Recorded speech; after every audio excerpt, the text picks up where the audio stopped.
What if the most powerful country on Earth could be dragged into a world war by a single intercepted message? That is not a hypothetical. It is exactly what happened to the United States in the spring of 1917. Germany's foreign secretary sent a secret telegram to Mexico offering American territory as a reward for opening a second front against the United States. British codebreakers in Room 40 decoded the message and handed it to Washington like a loaded weapon aimed directly at German diplomacy. American newspapers published the full text, and the public reaction was immediate, furious, and impossible for President Wilson to ignore politically. 3 years of neutrality, carefully maintained through 2 terms of presidential promises, evaporated in a matter of weeks. The real mystery is not why America joined the war, but why Germany thought this plan could possibly work.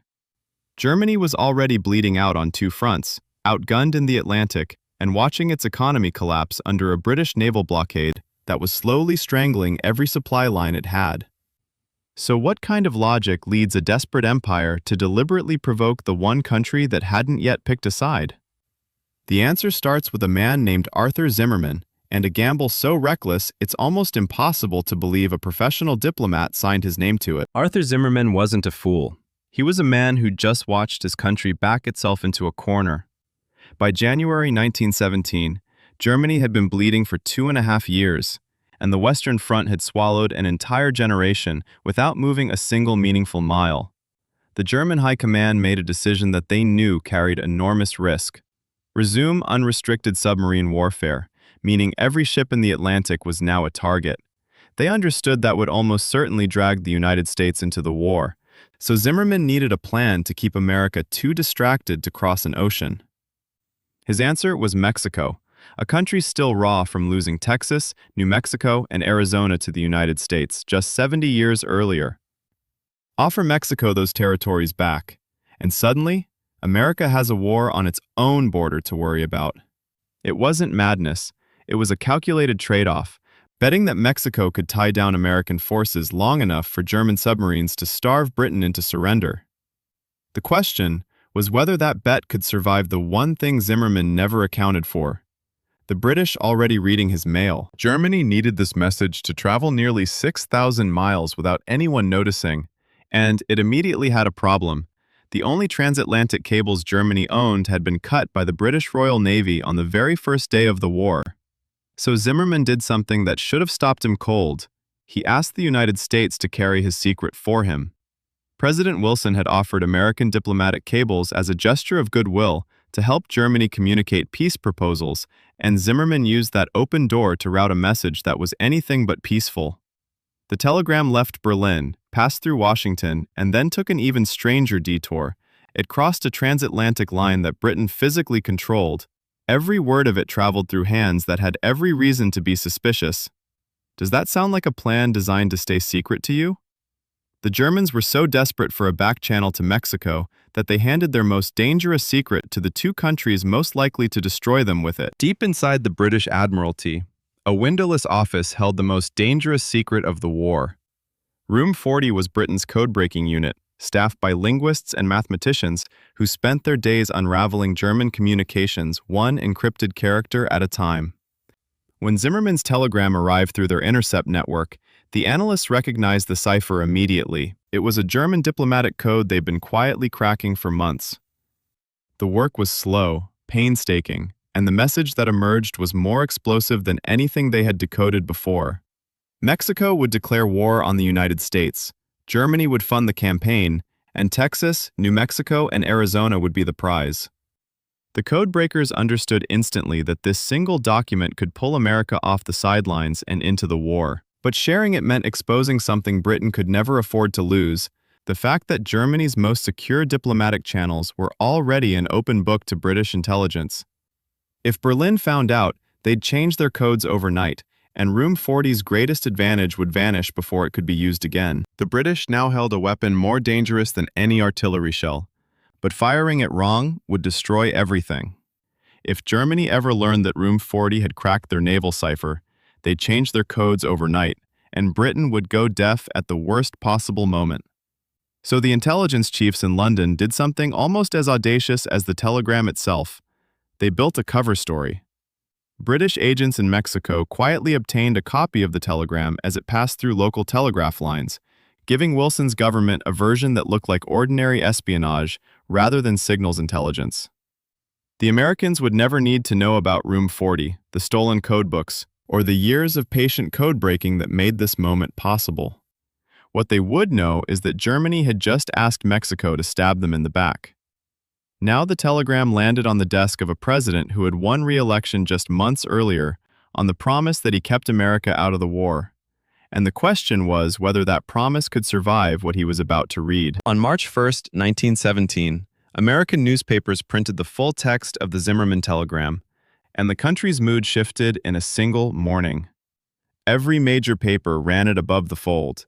Mexico, Japan, the invasion of Texas, and ordinary Americans read it over breakfast like a declaration of war against them personally. Wilson had spent 3 years telling the public that Europe's fight was not America's fight, and that argument died the moment those headlines landed. You have to understand what that felt like. A foreign government had drawn a map of American territory and handed it to an enemy. The outrage wasn't political, it was visceral, the kind that skips debate and goes straight to fury. Senators who had blocked every war measure Wilson proposed were suddenly fielding angry telegrams from their own constituents. Then came the moment that made it all irreversible. Arthur Zimmermann, the German Foreign Secretary, stood before reporters and confirmed the telegram was genuine. No forgery, no British trick, no conspiracy. He handed Wilson's critics the one thing they could no longer argue against, the truth, in the enemy's own words. Wilson had spent 3 years building a political identity around keeping America out of the war.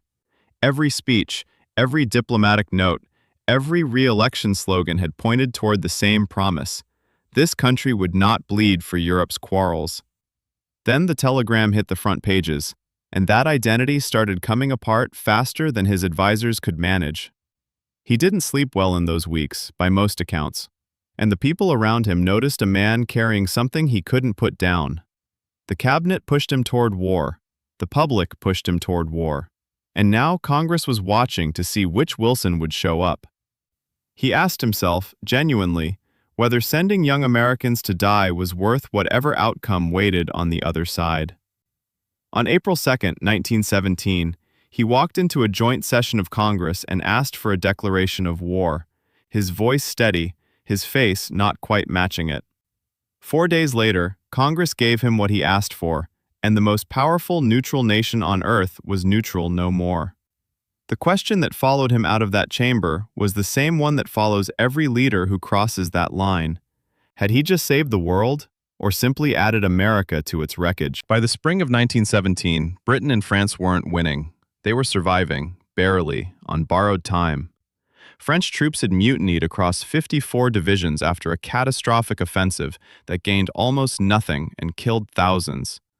Britain's treasury was so depleted that American bankers privately warned London had weeks of credit left, not months.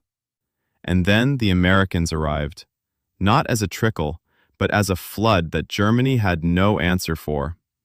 2 million soldiers crossed the Atlantic in under 2 years, fresh and supplied in ways that exhausted European armies simply couldn't match. Every week that American troops landed, the arithmetic of the war shifted further against Berlin. Germany had gambled that unrestricted submarine warfare would starve Britain before American power could matter. It was the worst miscalculation of the entire war. One intercepted telegram had set all of this in motion, and Germany had written it themselves.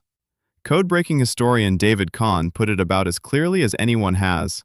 No other single piece of code-breaking in history has had such enormous consequences. Because here's the part that ties back to everything we've talked about on this channel. Germany didn't lose this because of a battlefield failure. They didn't lose it because their soldiers weren't good enough, or their strategy wasn't sound. They lost it because they trusted a code they thought no one could read, sent through a cable they didn't realize was already being watched, carrying a message that, once it became public, turned an ocean of American neutrality into an ocean of American outrage. One coded sentence, one intercepted cable, and an entire great power gets pulled into a war it had spent 3 years trying to avoid.